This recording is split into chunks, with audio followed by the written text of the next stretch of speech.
The NBA's Most Valuable Player award, it's the absolute peak of individual achievement.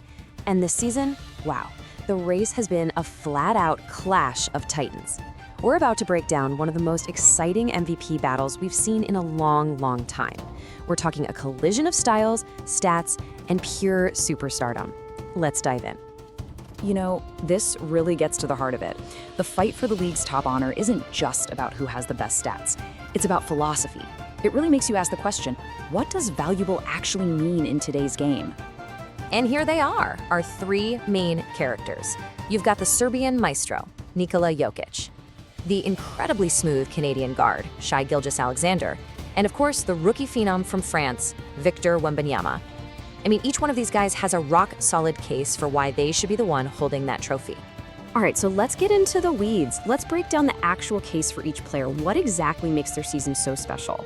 First up, Shai Gilgeous-Alexander, or as everyone calls him, SGA.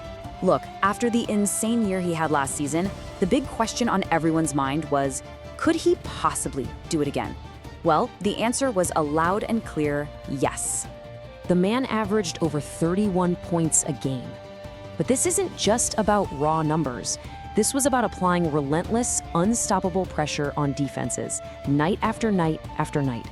It's a level that very, very few players in this league can even dream of reaching.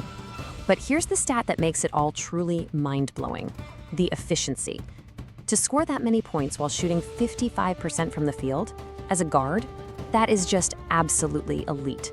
It tells you everything you need to know about his shot selection and his total mastery of the game.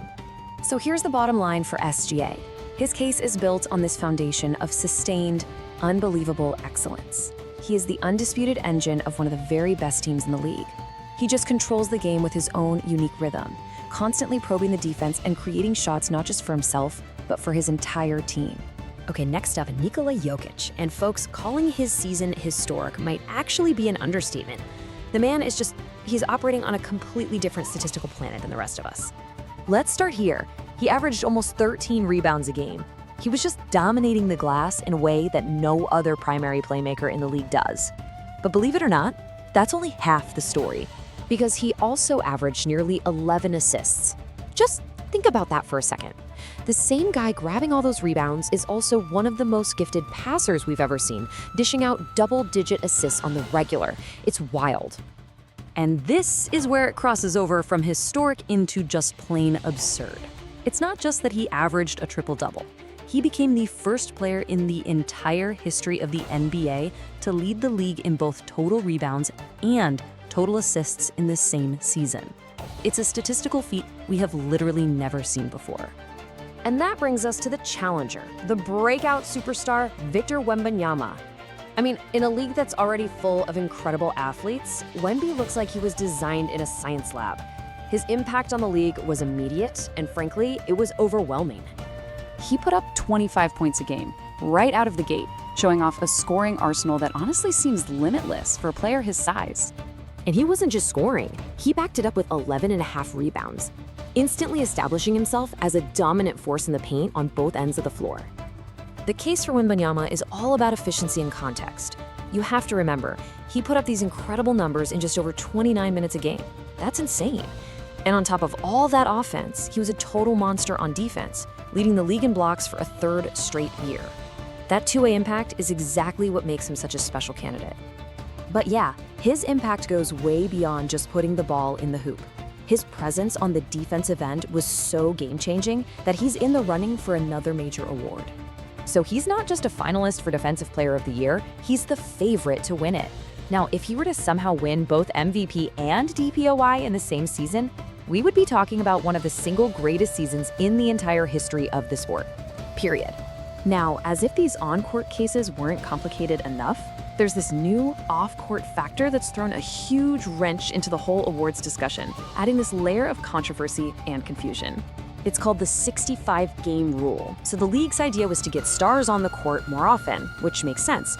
But it's had some, let's call them unexpected consequences.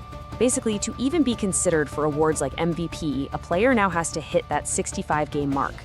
And how this rule has been applied has been, well, a little inconsistent. For example, take Anthony Edwards. He's ineligible for most of the major awards because he didn't hit 65 games. But he's also a finalist for Clutch Player of the Year, which is an award voted on my coaches, so it's not subject to the rule. See? Kinda weird. Then on the flip side, a guy like Luka Doncic was actually granted eligibility through this special extraordinary circumstances clause. It's a controversial wrinkle that has absolutely shaped who is and who isn't on the ballot. So if we pull back for a second, zoom out from just the MVP race and look at the whole awards landscape, a really clear picture starts to form. A new generation isn't just knocking on the door, they're kicking it down. I mean, just take a look at the finalists for all the other major awards. From Clutch Player to Most Improved, you're seeing this wave of young, dynamic talent that is absolutely ready to take over the league. This isn't just about a few standout guys anymore. This is the foundation for the next decade of the NBA. And that quote really captures the exact moment we're in right now. This season's awards aren't just about celebrating one great player. They feel like they're about recognizing the official arrival of the NBA's next wave of superstars. So whether it's Jokić adding another chapter to his legendary career, SGA cementing a spot at the absolute top, or Wembanyama kicking off a brand new dynasty, one thing is crystal clear: the future of the NBA has arrived. The only real question left is, who's going to be the one to define it?